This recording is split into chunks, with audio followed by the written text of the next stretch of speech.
for something, if you don't have a drive for something, there is no way I can help you. I can help you start up your business. I can help you, maybe like the first couple of months we can nurture it together, but after that it's just you're on your own. You're on your own. And then what happens? It goes down, so you need to know what is your passion, and then we can now work together on. Well, but you must also recognize the fact that businesses have cycles. Yes. There will be yes. ups and there will be downs. Certainly. So how do you help in this environment where we seem to be on the downward slide all the time? Everything seems to be going down. Other prices are going too high. Yes. Or you don't have access to funding. And yes. so how do you speak to people that you want to mentor, you want to help to set up their businesses? I mean, it's pretty not easy, because most people are like, yeah, well, I've heard this before. What is yours? How is yours different? Different, yes. And that's when I always have to tell them, I'm not just all about business development. I'm not just always just about brand development. I'm about nurturing. How do we work together to grow your business? I don't say, okay, you know what? I am coming to you. I'm going to help you with your business now, and then I'm off. I always ensure, I check in as much as I can. What is happening? How can we rub minds together? Everything at the end of the day is not always about how do I make money from you. It's about how do we grow your business to a state where your business is happy, you are happy.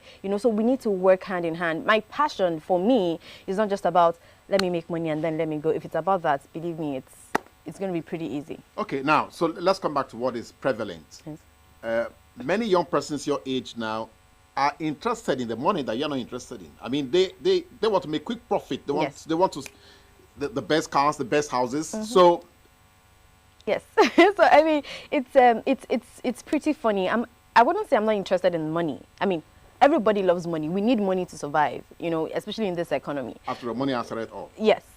Well, most of it.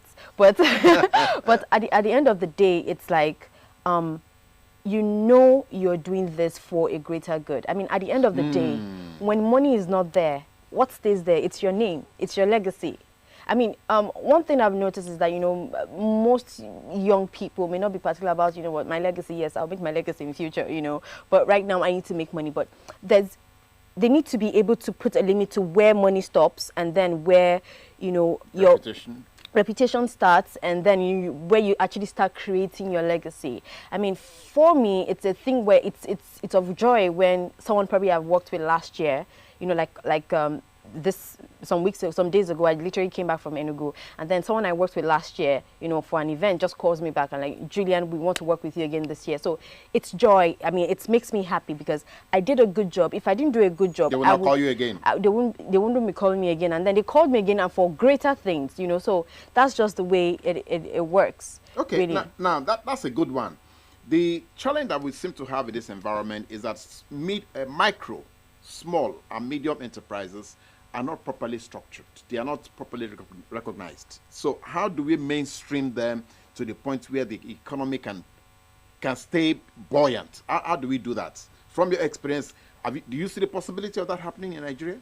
I mean, honestly, I do see it, and that is why I'm in the line that I'm in. In the long run, the multinationals, yes, multinationals is what is driving Nigeria right now. But hey, guess what? The dollar, has dropped and is affecting every single thing. And hey, guess what? Is the macro people, yes, businesses that are trying to lift the economy by going into manufacturing, going into agriculture. So I tell people, give it 5 years, give it 6 years. It's going to be the small enterprises that's actually going to start driving Nigeria, a greater part, of Nigeria's economy. So it's right now may seem really rough, but in the long run, yes, it's going to be the smaller businesses. So you see hope here, where many people are actually not so sure about that hope. I do see hope. And in as much as it's like, things are tough, in as much as everybody wants to, let's travel out. I'm not saying you shouldn't travel out. You can travel out, go out, get experiences, come back, and then, bam, you're doing something great, But there's hope in Nigeria. It's hard to, I mean, even at times when I tell people, you're like, yeah, right. But, there is hope in Nigeria. I mean, in the long run, just give a couple of years. Things are going to change. Okay, 3 years back now, the Central Bank of Nigeria came up with some kind of intervention fund, about 200 billion naira that we want to put into micro, small, medium enterprises. Have you seen it at work? Are you seeing it walking the street? Well, walking the streets, no, I haven't seen it. I heard about it, yes. I mean, people are talking about it, but personally, no, I haven't. I mean, I've even tried, to see if I could, Access it. yeah, access it personally and also apply for potential, clients of mine, and it seems like it's just hard to reach. It's tough to reach because I know even this year, Bank of Industry also released, some funds, and then they are doing a couple of, programs out there where you can apply and all of that, but It's still not getting to the street. yes, it seems like it's a tough, it's a tough one. Though I know some banks are trying their best to actually do some programs, reach out We'll to talk people. about that, yes. Yes. Yes, because some kind of capacity building Yes. folks. Yes. Okay, now, but seriously, you're saying that for you, you have not felt the impact of that funding. Personally, I haven't. And even business-wise, I haven't. So maybe other people may have, seen that. And yes, I would really love to hear about it. But so far, it's been a tough reach. Okay, but how about the decision itself? Does that make sense to you? That intervention, is that what is needed, or the restructuring of the entire enterprise? What are we dealing with here? Are we just throwing good money at a bad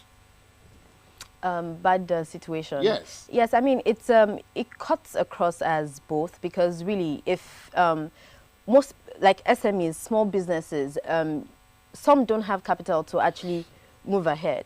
But guess what? If I myself as an SME, I get like funding of 1 million, and then I need to start off my business. Maybe I'm into it could be something that has to do with maybe electricity. Let's say like a cyber cafe, and then I constantly have to run generator, get diesel, get petrol, get a generator to constantly ensure that my business is running.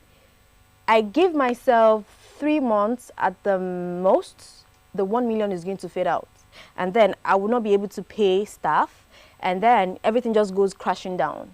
So yes, as you said, it's like we're throwing money into a bad situation. So how we need to rectify the necessary situations first of all, because now you're giving me 1 million and you're asking me to bring in a certain percentage and pay back from what I haven't, made profit from. It's a bit deterring, yes. Okay, now, so how do you want to encourage young school leavers? Blue-collar jobs are not there, so they want to be self-employed. They want to express themselves just like you have decided that this is your passion. And but this is the environment you find yourself. It's not easy. That's the first thing. I mean, I wish I could actually say, what, yes, it's very easy. You should go ahead with your passion. You should do this. You should. But honestly, it's really tough. And then because there are times that even if you get someone to, they're small capital businesses, and you may actually get, let's say like people do like bidding, and you may actually get someone to just give you maybe 20K here and there, and just okay, yeah, start your business and all of that. It's there are times that you'd have the product on ground, but then no one is coming to you. There are times that for 3 months, 4 months, you're not getting 1,000 naira. So I mean, it's really tough. So for things, that's why I kept on hammering on passion. If you have the passion, then you will continue. Because really, if you don't have the passion, 6 months you're home, nothing is happening. You're like, oh my God. I personally, it happened to me. I counted it 7 good months. No income. No income. Now you see, this is where again for the practical experience that Yes. you are putting on the streets now. For the traders, the market women, majority of them, that's what they go through. Yes. They have the stock, and for several months, they're actually not making enough sales to even run their costs. Yes. So who is helping that kind of business? Who is providing some kind of support to them? Honestly, they're providing the support for themselves.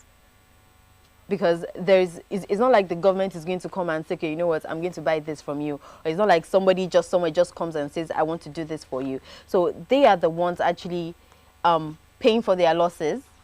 And when the profit comes, they pay for their profit as well. So it's a sad situation, really. It is a sad situation, but it's just, it's a cross that each business-minded person or an entrepreneur would have to go through. Because there are times that nothing is going to come in, and then there are times that it just keeps on coming. You're like, oh my God. oh my God, so it happens.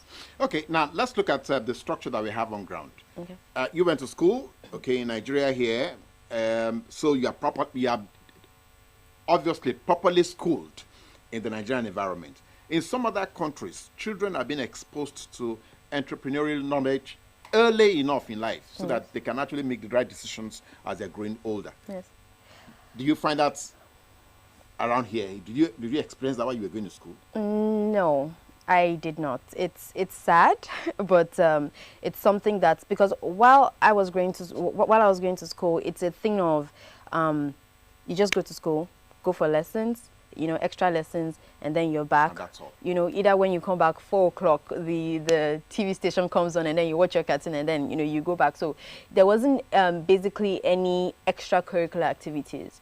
But right now, I see that some schools, especially in Lagos, they are trying to provide those extracurricular activities for students where some may be swimming, it may be tennis, it may be ballet, it may be other things, but basically they're trying to get the young ones to actually, just test every other thing, see what they excel at, and then they can grow from there.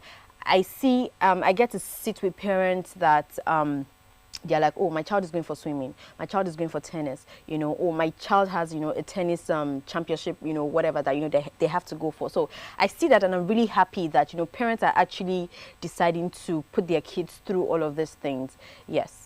So that you think that's the way to go? That is the way to go, because at the same time, it's not just tennis. It's not just sports. We are saying yes. I mean, it even can be businesses, any other activity. Yes. Yes, because I actually met a wonderful lady last year, and then I've noticed that she puts her kids through all the necessary processes. I'm talking about studying and doing research, seeing how you can make lip balms, wristbands, and as of ending of last year, she told me that her kids, are 2 girls, that they actually made a sale of 70,000 naira from selling lip balms, scented candles that they made with their own hands at home.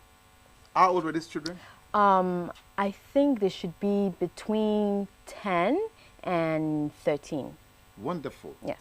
At 10, already given a chance to go and earn income. Yes. Now, but that is not run of the mill. That is like 1 out of 1 million. Yes.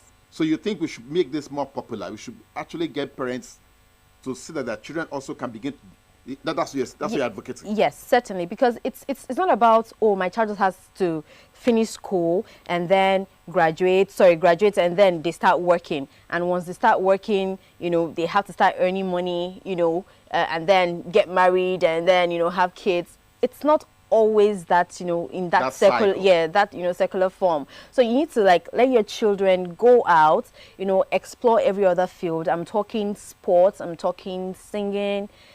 Guess what? People in the entertainment industry are raking in money. They don't have 2 heads. There are other people that may even be especially more gifted than they are, but they are there, they're making the money. You just don't have to be a musician. You can be, a producer, a beat producer. You can be a drummer, different things like that. So it's not just about getting them to buy and sell, finding their talent, finding what they have passion for. If it's mathematics, then different, just let them grow in whatever it is they're really comfortable in. Everyone has a gift. Everybody has a gift. Okay, now let's come back to how you have already said something about multinationals, running the economy for us now. Yes. But we must admit, those multinationals actually grew out of some people's garages or shared apartments. Yes. So why are our own business not growing to become multinationals? First of all, it takes a lot of hard work, and then it takes a lot of time for your business to grow. If Ford Motors, yes, they didn't.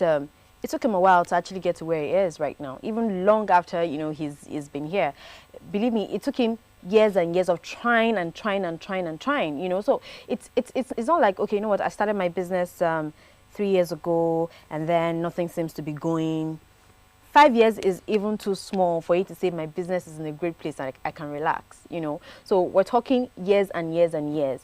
And then for some people, it takes 15 years, it takes 20 years. And then they go public and then people know about, their business. So it's not just I'm sitting in my house. Yes, okay, I've stressed myself so much this week. I've stressed myself so much 2016. So 2017 is just going to be all magical. It doesn't happen like that.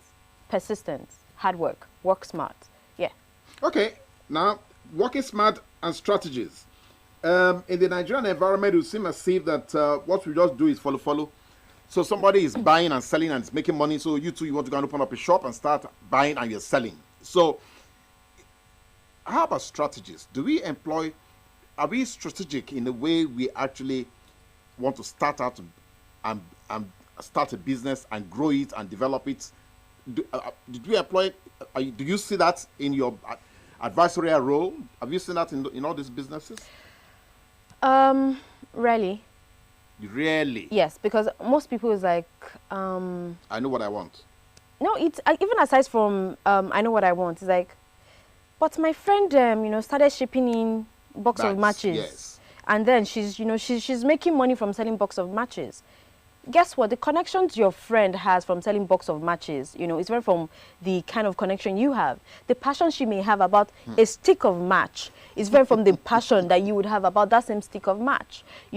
So it's you can't say, oh, because someone is selling A, then I must sell A. I've noticed that a lot, even while growing up, like way back in the 90s, we're talking filling stations.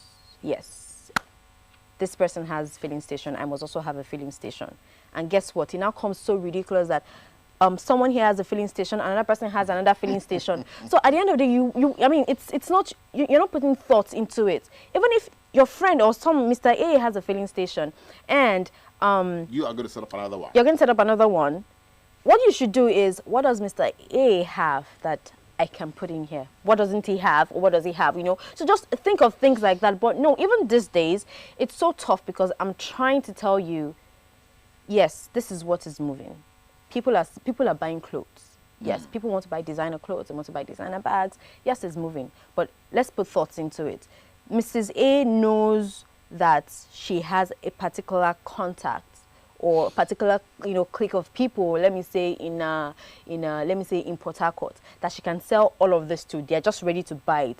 You just see Mrs. A coming in every other month, bringing in things, and then you want to buy. So you want to buy and then go and sell to people. It doesn't work like that. You don't necessarily have to buy her bags or her shoes that she's buying and then, put out there. So you need to think about it. What else can I put in there? Look at the economy. Would it favor you? Mrs. A started her business 3 years ago. You think that's what is raking in money. And then 2016, you want to start importing things. How does that work? Look at the dollar. It's increased. So who is going to come to you at the end of the day to buy things from you? So it doesn't, but most people don't want to believe that, I can employ someone to come and strategize for me. They believe I can do it myself. And then when it doesn't work, why is this not working? Why is this not working? And then you just close that chapter. You want to start another thing again. But so it's what I try to tell people. If you feel, yes, maybe everyone is calling themselves a consultant these days. You just don't want anyone to be coming and be telling you things and then moving on. Employ somebody to do the thinking. To do the thinking for you. So. Okay, now we have had incidences where families have helped to set up a business. Yes. Maybe the husband will provide for the wife to go and set up a shop, an outlet, or a business. And after a couple of months, the money is gone down the drain. Yes, that happens a lot. Yes. First of all, I feel it's really nice, when you're able to find a family member or a friend to support what you're doing, and then you're able to kickstart. But most people can be lackadaisical, with the way they handle things, especially when it's like, oh, it's my husband that gave me the money, So I know I can always go back to him. But if your husband goes to you and says, you know what, I'm giving you X amount of money, you're going to pay me back X amount of money, and it's going to be within this period of time, I can bet it with you the wife is going to sit up and do well. Because you can't go to the bank and just, okay, I want to get a loan from the bank, and then you're not taking it serious. Do you understand what I'm trying to say? So basically, it's, yes, like I said, it's always good when people decide when they rise up to help you. I can tell you categorically right now, my company that I set up wasn't even my money. It was a friend. I was like, you know what? I want you to start up this thing. You need to make it a business. Stop freelancing. I want you to do this. And then she gave me the money. So if I didn't feel that, initially she was like, you know what? I'm borrowing you. So it's like a loan. It was like a loan. And I was like, okay, all right, fine. I did the job. First month, I'm like, okay, here's your money. And she's like, no, it's for you. You know, just to see that you can actually do the job and for you to actually put your all in it, and they'll be like, oh yes, well, my friend gave me the money and then I can do whatever I want. But you know, if you work hard for something, you get the money. It's your hard-earned money. You're going to work hard. I mean, you're going to put your all in it. Okay, now so let's put it back on the streets. Right now, the economy, well, we are in recession, as it were. But some people are still saying that there are businesses you can still do with little amount of money, just like you said, if you're dedicated, if you're efficient. But how can you be efficient in an environment like this, where there's no power? Yes. Yes, efficiency in some situations. I mean, in some businesses, really, it can be limited because of, you know, other things like you said, you know, the power, water, and all of those things. But yes, there are businesses that you can actually start up without needing power. There are some businesses that you can start up that you need power, but then you wouldn't need water. There are businesses that you start up that, you know, you need both of them. So, like, I know the easiest thing that people are doing right now is bids, you know, bid making. You don't need power for that. You don't need electricity for that. But then you can actually sell to people. And another thing when it comes to selling to people is, are you trying to rip people off? So if, the Nigerian factor. You know, like, I must make double or 100%, you know, of this. If I see Mrs. A makes X product and then she's she's willing to give me 50% off, I wouldn't want to go to Mrs. B that I know that she's going to want to get 100% off me. So these are the issues that we need to contend with. Certainly. All right. Julian is still here. We are not going to let her go anywhere because I know many of you are looking for the tips that you need to start your own businesses. I think I'm going to take something from her because maybe I should borrow from her too, the way she got the loan to start her own business. So but you better see me. So we'll take a break now and then we'll continue after that. Stay with us. When we came up with the team, say Operation Zero Tolerance, we were saying zero tolerance to deaths on our roads. We were saying having zero crashes, yes, on our roads. We'd love to see you in Dashiki or Dandogo or Agbada. The youth still have a very big chance of making a very big difference. That's why I started a lot of projects. We have not been able to distinguish traditional medicine from traditional religion. So that one has... Every edition is an arresting conversation with distinguished Nigerians from various strata of the society, bearing their minds on how we can realize the Nigeria of our dreams.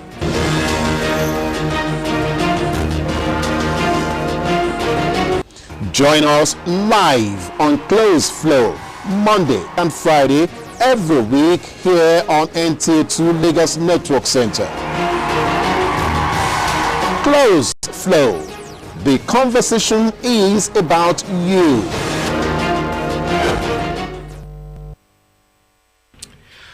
Thank you so much for staying with us. We are delighted that you're still out there, you know, to continue this conversation with Julian. She's been very expressive, saying to us there's so much hope in this same environment in spite of the recession. So don't give up on Nigeria yet. She's not saying you cannot do Andrew checkout, but she's saying go out there, get the experience, come back here, and bam, we are on the ground and running the economy properly. We want to thank all of our viewers who have sent in their questions. There are so many here already. And again, the Twitter handle is at NTLNC. Be a part of the conversation. Let us see how all of us can express ourselves, or how we can find expression for our talent. She said everybody is talented, so don't give up on yourself. Thank you all for your questions. I'll run through them and see how Julian handles your questions or your queries. Emmanuel from Sangwater says, what is the difference between a social entrepreneur and a serial entrepreneur? All right. So basically, a social entrepreneur, we're looking at let me say quote unquote like a philanthropist, someone that decides I want to impact my society. I want to see how I can grow my society, not just in terms of monetary. Yeah, not just make money from them, but how can I impact? How can I grow? I can make a change in my society. An example is you. Okay, an example is deciding I want to maybe start making taps, or I want to start drilling bore like holes in communities where they can get water, clean water for that matter. Or so and that's an example of a social entrepreneur. And then a serial entrepreneur is someone that goes, you know what, this is a business idea that I have, I'm going to start it. He starts it either alone or with others, and then the next thing he goes, it's another business idea. I'm starting it up right now. So before you know it, Mr. A, who is a serial entrepreneur, is into A, B, C, and D, and then he has multiple streams of income. So not just I'm just focusing on one thing and then making money. So that is Emmanuel. I hope you heard that. So which one you want to do? You want to start digging boreholes, or you want to start creating businesses around? Better just make that choice now. Jolomi from Ejigbo. How easy was it for you to convince your parents to allow you to move from what you studied to be into a business environment? How